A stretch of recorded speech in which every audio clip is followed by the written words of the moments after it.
तो विधानसभा का बजट सत्र है आज से। भाजपा विधायक दल की बैठक भी दूसरी ओर है और बैठक में सत्ता पक्ष को घेरने की रणनीति बनाई जाएगी। चुनावी साल में हंगामेदार सत्र हो सकता है क्योंकि विपक्ष कोशिश करेगा तमाम मुद्दों पर सरकार को घेरने की, लेकिन फिलहाल विधायकों के इस्तीफे का मामला गर्म है। कांग्रेस के 91 विधायकों के इस्तीफे से जुड़ा हुआ मामला कोर्ट में भी है और इस बार उसको लेकर भी हंगामा सदन में देखने को मिल सकता है। इसके अलावा पेपर लीक को लेकर भारतीय जनता पार्टी सरकार को घेरने की कोशिश करेगी और नए जिलों का मुद्दा भी इस बार सदन में छाया हुआ नजर आ सकता है। और इन तमाम सभी चीजों को लेकर के ये बैठक होने वाली है जिसमें ये रणनीति बनाई जाएगी कि कौन से मुद्दे ऐसे हैं जिनको लेकर विधानसभा सत्र के दौरान सरकार को घेरा जाएगा। पूरी जानकारी के साथ में फिलहाल हमारे वरिष्ठ सहयोगी नरेश शर्मा इस वक्त हमारे साथ लाइव जुट गए। नरेश जी, 1 घंटे से भी कम का समय बचा है जब विधानसभा का सत्र आहूत होगा, लेकिन इसी बीच विपक्ष की कोशिश ये भी है कि कोई मुद्दे ऐसे हो जिसको लेकर के चुनावी साल में हंगामा सरकार के खिलाफ किया जाए। सदन में क्या जानकारी और इस वक्त क्या अपडेट? और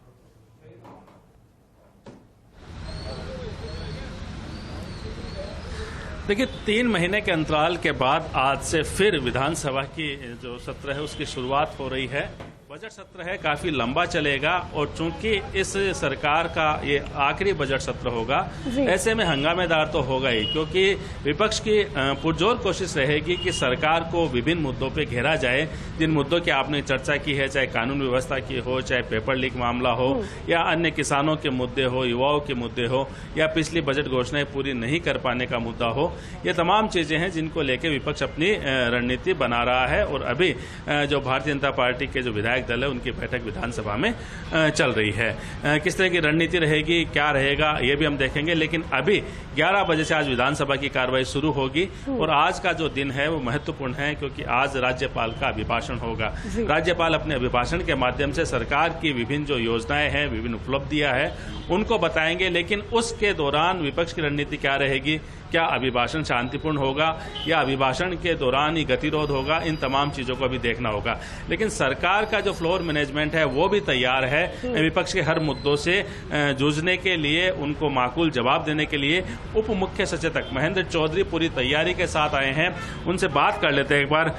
महेंद्र जी, आपकी सरकार का आखिरी बजट सत्र और विपक्ष पुरजोर कोशिश करेगा कि आपको आईना दिखाया जाए, आपको आपकी कमियां बताई जाए, तो फ्लोर मैनेजमेंट की जिम्मेदारी चूंकि आपके कंधों पे है, तो उस किस तरह की तैयारी है और अगर मुद्दे प्रमुख रूप से उठते हैं तो किस तरह सरकार जो है जवाब देने के लिए तैयार है? देखिए, जब से राजस्थान में सरकार बनी है 4 बजट पेश हो चुके हैं, 5वां बजट पेश हो रहा है। विपक्ष हमेशा इस प्रकार का हल्ला करने की कोशिश करता है। पिछली बार भी जब गवर्नर महोदय ने अपना अभिभाषण यहाँ पर पेश किया था तब भी विपक्ष के लोगों ने हाउलट किया था। गवर्नर साहब ने उस वक्त भी नाराजगी जाहिर करी थी और संभवतः आज भी वो इस प्रकार का करने की कोशिश करें। मैं जानता हूं कि लोकतंत्र के अंदर ये प्रक्रिया ठीक नहीं है। विपक्ष को विपक्ष में रहने का अधिकार दिया है, उनको अपने गरिमा पर तरीके से बात करने का अधिकार है, तो वो अपने तरीके से रखें।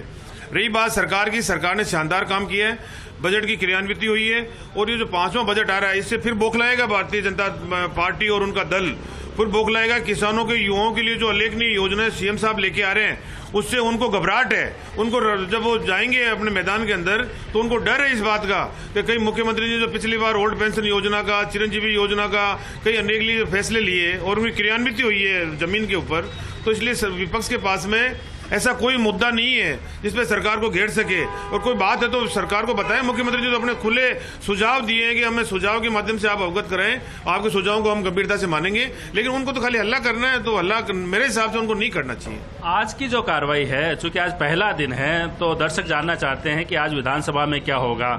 एक क्षण ऐसा भी आएगा पहली बार विधानसभा में कि पिता को श्रद्धांजलि दी जाएगी और उनके पुत्र है वो विधायक की शपथ लेंगे। देखिए, ये बात आप जो भी बता रहे हैं, गवर्नर साहब का अभिभाषण होगा, उसके बाद में जब गवर्नर साहब यहाँ से विधानसभा से जब जा चुके होंगे उसके बाद के अंदर फिर हमारा जो नए सदस्य जीत के आए हैं उपचुनाव के अंदर कांग्रेस पार्टी के सरदार शहर से अनिल शर्मा जी, उनको विधिवत रूप से शपथ दिलाई जाएगी। उसके बाद में जो गवर्नर साहब का अभिभाषण है उसको मेज पे रखा जाएगा। फिर गवर्नर साहब ने जो भी पहले के पुराने विधेयक है जिन पे अपनी सहमति प्रकट कर दी है उनको मेज पे रखा जाएगा। और भी शोका विज्ञप्ति होगी, मुलायम सिंह जी यादव की होगी, भवनलाल शर्मा जी की होगी, जोधपुर में गैस सिलेंडर फटने से जो दिवंगत हो गए उनको होगी, उसके अलावा और भी जो नेताओं को जो श्रद्धांजलि होगी। और उसके बाद के अंदर जो है ये हमें एक पहला ऐसा क्षण देखने को मिलेगा आज विधानसभा में कि जो हमारे साथ में भवनलाल शर्मा जी इस विधानसभा में कई बार विधानसभा के सदस्य रहे, और हमें भी उनके साथ में सदस्य रहने का मौका मिला।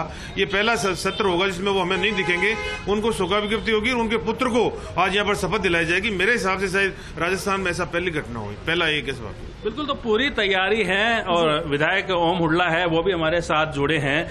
ओम जी, किस तरह के जो मुद्दे हैं आज आपकी तरफ से जब इस सत्र शुरुआत होगी आने वाले समय में उठने वाले हैं, क्या आपकी रणनीति रहेगी, क्योंकि सरकार का समर्थन